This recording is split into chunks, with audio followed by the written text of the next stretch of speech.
এখানে তো দুইটা দাম, একটা 14,900, একটা হলো আমরা এটা এই দামে 9,300। আপনি দাবি করলেন এটা ইন্ডিয়ান। হ্যাঁ, মিলন ইন্ডিয়া থেকে ইম্পোর্ট করতে হবে না তার? হ্যাঁ করতে হবে, এটা তো মিলনের। এখন মিলনের কি আপনাদের ইম্পোর্টের কোনো কাগজপত্র দিয়েছে?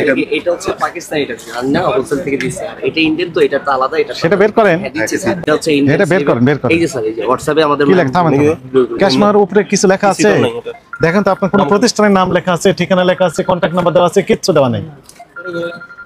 কোন প্রতিষ্ঠান থেকে কিনেছেন এই ক্যাশমামা? কোন প্রতিষ্ঠানে, কোন প্রতিষ্ঠানে ক্যাশমামা নাম কই? এবং এখানে যে রেটটা লেখা আছে সর্বোচ্চ, শুনেন, সর্বোচ্চ লেখা আছে 4,125 টাকা। ইন্ডিয়ান লোকজন এরকম কাজ করবেন না, তো পাকিস্তানের লোক এই কাজগুলো করবেন না, এই অপকর্ম আপনি করবেন শুধু।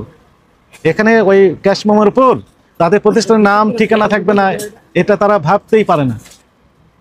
পাকিস্তানের লোকজন এই কাজ করবেন না, ইন্ডিয়ান ওনারা ব্যবসায়ী এটি করবেন না, এটা আপনি শুধু করেছেন, আপনার আরো যারা ভাই আছে তারা এগুলো করতেছেন।